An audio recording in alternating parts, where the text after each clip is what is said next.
Welcome to Enlightenment with Julian, your gateway to a journey of self-discovery and empowerment. In each episode, Julian delves into the essence of wisdom and self-esteem, offering insights and messages to inspire your growth. Now, here's your host, Julian, to guide you on this transformative journey towards living your best life.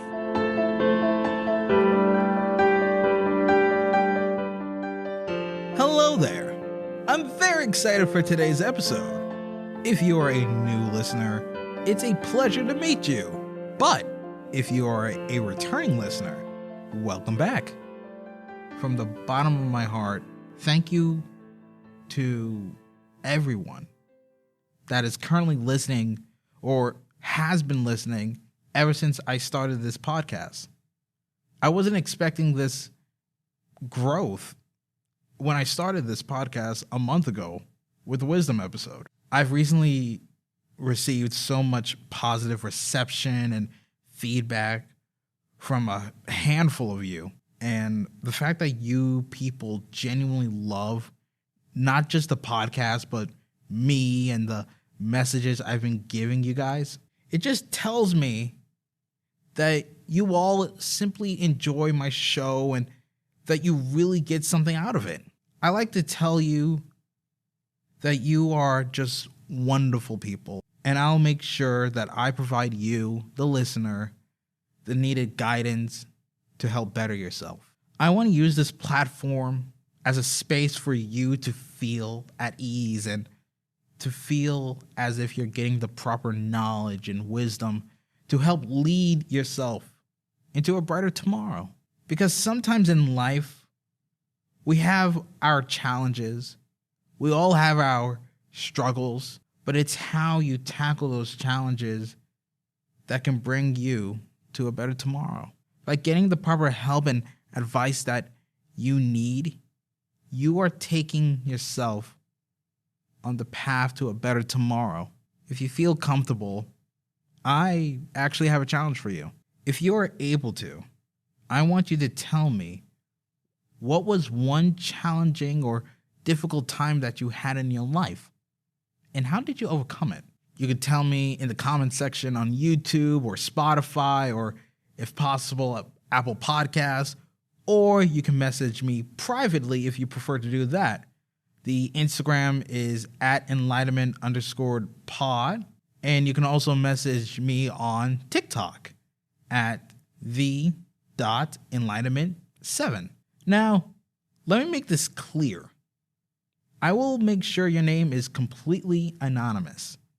This is because I not only value your story, but I also want to value you as a person, and that includes your privacy. Again, if you're so confident in telling me your story, I suggest you take up my challenge. Tell me a difficult time you had in your life and how you overcame it. That's the challenge. That's the goal. Now, without further delays, in today's episode, I will be telling you about temptation and patience. Now, you may ask, what is temptation? What is patience? According to vocabulary.com, temptation has two definitions. I like to describe these definitions as a normal definition and a negative definition. To them, the word temptation means the act of influencing by exciting hope or desires, or the desire to have or do something that you know you should avoid. As for patience, dictionary.com describes it as an ability or willingness to suppress relentlessness or annoyance when confronted with a delay. However, Cambridge Dictionary has a different meaning to that.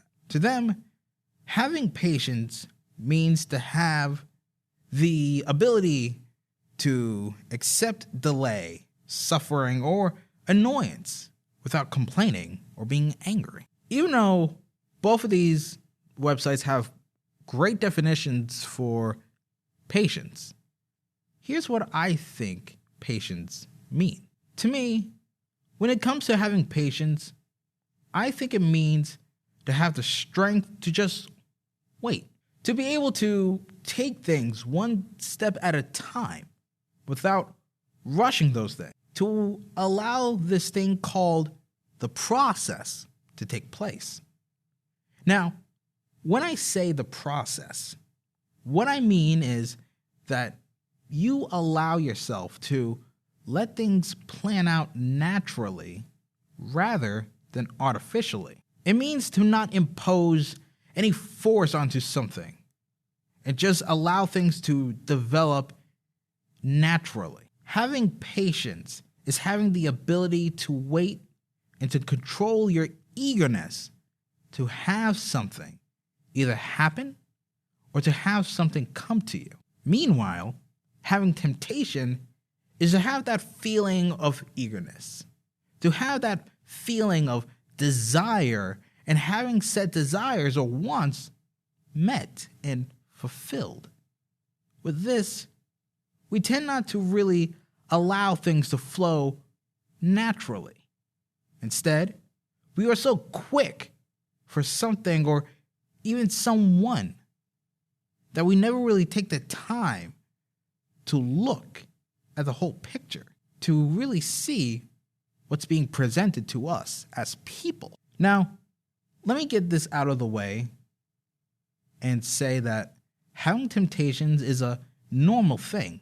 It's completely understandable to have feelings of desires and wants, especially when you've wanted something for so long. We're just so eager to have these things that sometimes we either do things that aren't who we really are and doesn't fit our personality, or we rush things to where we make several mistakes in the long run. When we allow our desires and temptation to control not just who we are as people, but our lives, it can really be detrimental to who we really are as a whole. How we conduct ourselves, how we conduct our relationships or friendships with other people, how we lead and dominate our lives, and how we can impact the lives of others.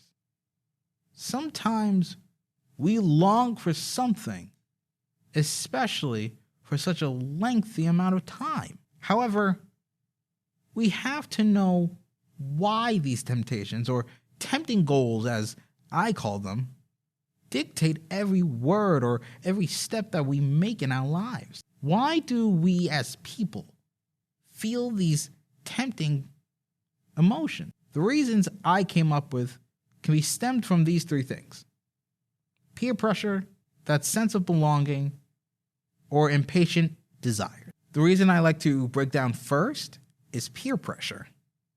You see, peer pressure can tempt us into doing things, especially things that we normally try to avoid and not do.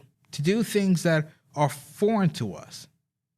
With this peer pressure, with that hint of temptation, it makes us curious creatures. It makes us think and wonder, what would happen if I tried this? Will this make me become this? Will it work out? Will it not? Now, there is no harm in asking and wondering all the pros and even the cons to such a dilemma, to such a opportunity. However, it is when you are cornered to do it without really being able to think about what you are doing. You may have friends or partners or even family sometimes that may pressure you to take action on such a matter. They may try to influence you to do something that either doesn't seem right to you and you feel uneasy or uncomfortable, or it's just not right to begin with.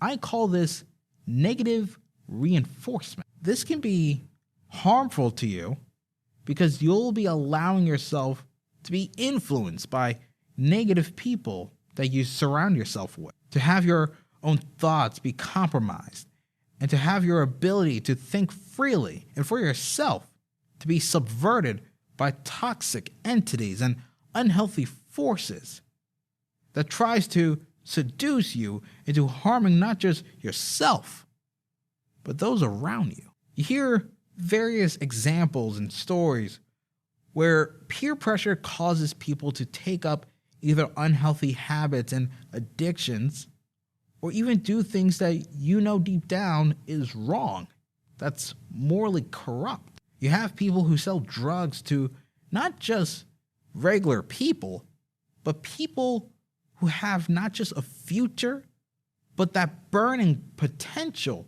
to attain that future. You have people who will ask you to even commit crimes, from stealing to even murder, because someone told you to do. These people will use their so-called authority to influence, to steer you away from the road of growth, to even deter you from the path of progress, to use their power to ruin your life, not just in the now, but in the future.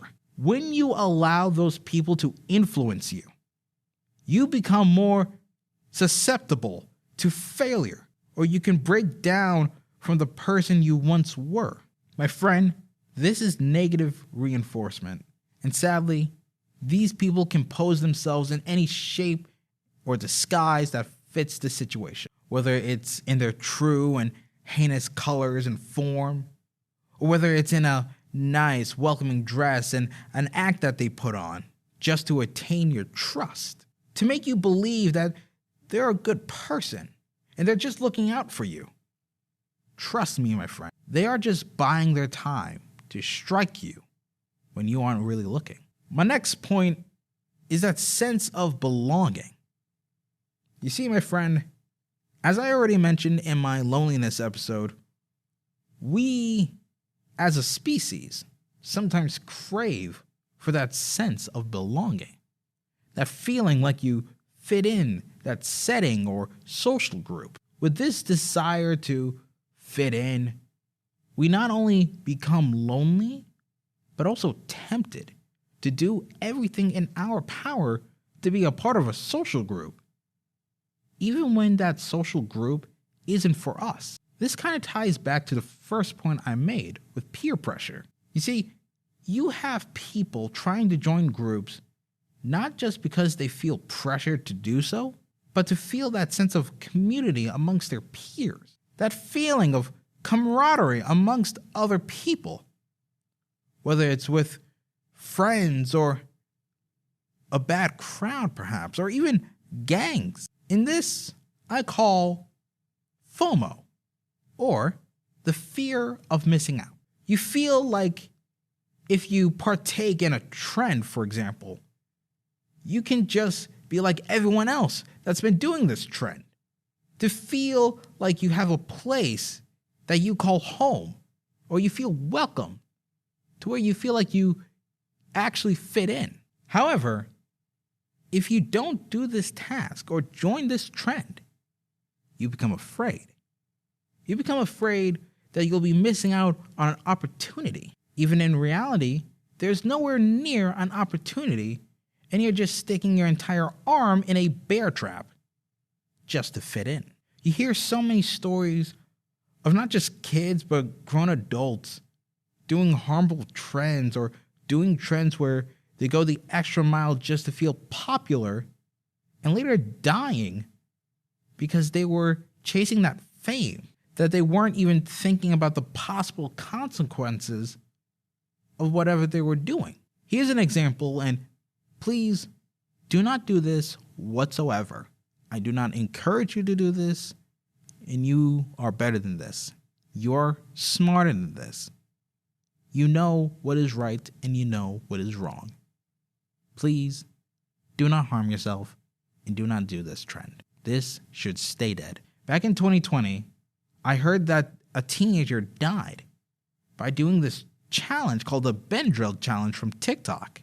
I shouldn't really even need to explain what the Benadryl challenge is, but then again, there are people who may not be aware of what the Benadryl challenge is. You see, the challenge is where you basically ingest an absurd amount of Benadryl in order to induce some kind of a high, a hallucinogenic high. However, Benadryl is a very powerful drug, and it can not only induce seizures, but also put someone in a coma, if not an early grave. Now, we can all agree this trend is not only reckless, but dangerous. For not just teenagers to do that, but for anyone to do that. However, there's actually some reasons why we may do the things that are risky. According to media psychologist Dr. Pamela Rutledge, she says that in an article with Fox 10 that challenges are a dare. Dares trigger our innate needs to fit in and to be accepted, to show ourselves off as a badge of honor rather than a coward. And she's right. She's absolutely right. We as people do these harmful trends and things, whether they're from the real world or from social media, to fit in with everyone else, to wear this phony badge of honor. It's like that scene from the first SpongeBob movie where Dennis rips off the fake mustaches and says, "Of course it is fake." It's just a phony badge of honor and courage.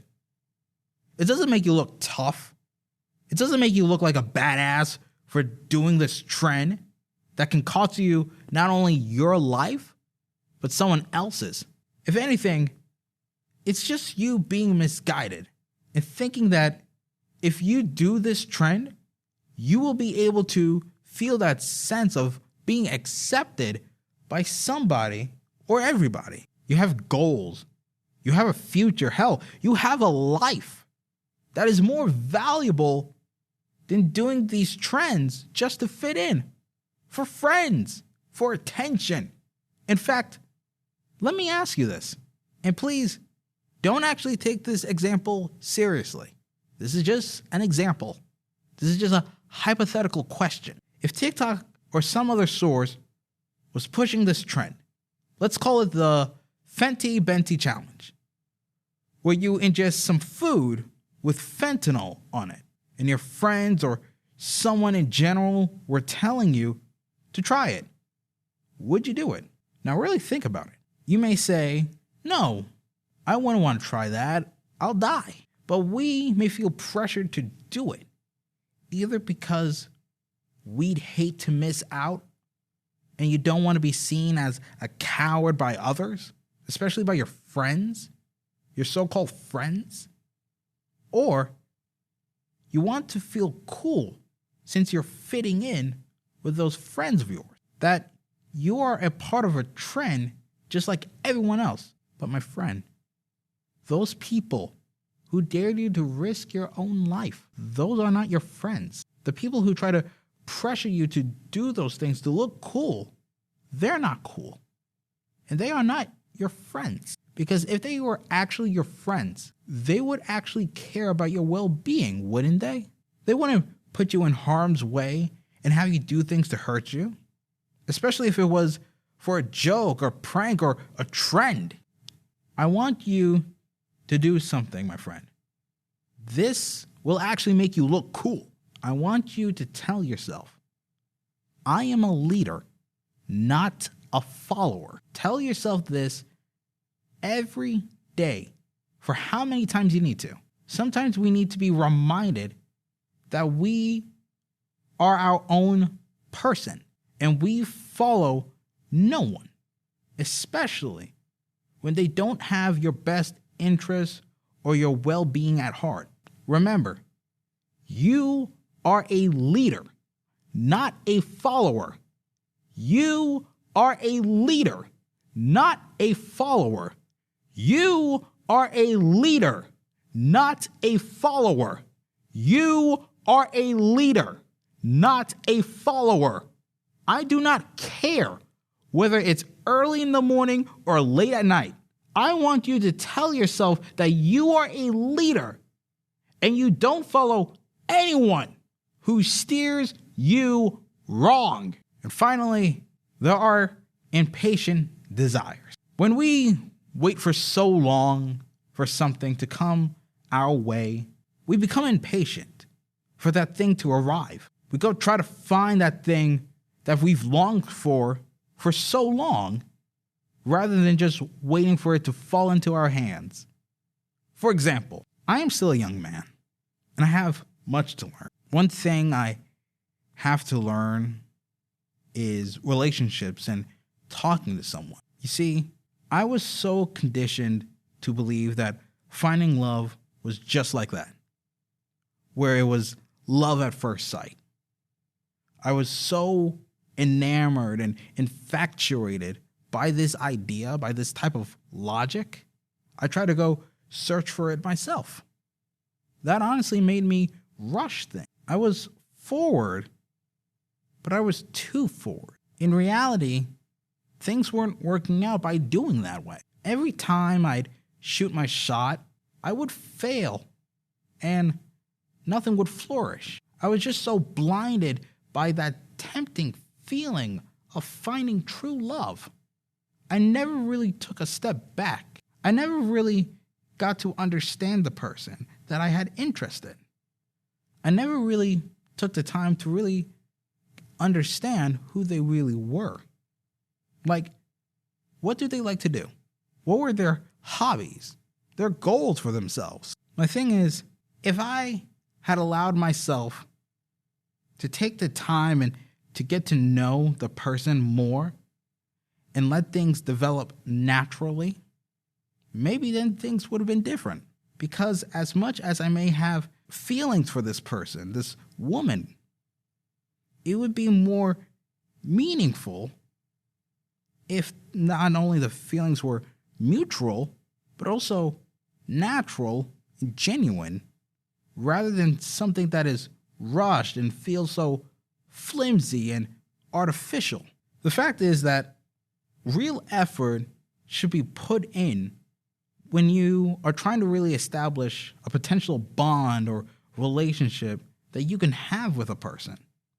While yes, it's good to take action, take your time and really be patient with yourself. Things will arrive naturally. If things work out, great, fantastic. But if things don't work out, even for someone like me, that's okay. Sometimes we need that time to be patient and to just focus on ourselves before we really go searching again. Or sometimes maybe we need to wait for things like love, to really wait our time. After all, sometimes when one tries to find love or expect to find love, we may not find it or get exactly what we were looking for. Sometimes you find and you get the things you longed for when you least expect it. A quote I like to give you is actually from my old man, my dad. He would always tell me when I was younger, and I would always remind myself from time to time, that once you master the art of patience, you shall conquer the world. And once you conquer the world, you'll have power. Now, to me, when I hear this, and when you hear this, don't immediately think that patience will get you to world domination, ruling with an iron fist upon the masses. No, it will not. But in all seriousness, I think the quote means that when you are able to fully understand and have control over your patience, you can really take on almost anything in the world. That's because you were able to really master that type of art. In fact, having patience is not just an art, but a skill. And once you have obtained, refined, and mastered that skill, the world is practically your oyster. After all, you're the one with all the patience and time in the world. As for everyone else, their patience is lacking. Well, my friend, you have reached the end of this lovely discussion. to ensure you are in the right headspace and to continue to follow the path of progress, to better equip yourself with the sage wisdom to help guide you on your journey we call life. If you wish to continue our weekly talks on how to become a better version of yourself, my suggestion is to press the follow or subscribe button wherever you are listening to this fine podcast. If you feel like someone could be in need to hear these words to steer them to the path of progress and to feel empowered, informed, and inspired, why not share this podcast and its teachings to them? Until next time on your journey, my friend, keep the candle burning. Thank you for listening to Enlightenment with Julian Nicholas. We hope today's episode has sparked new insights and empowered you on your path to personal growth. For more inspiration and wisdom, be sure to subscribe and follow. Connect with Julian on Instagram at enlightenment_pod. And if you found value in the show, please tell someone else.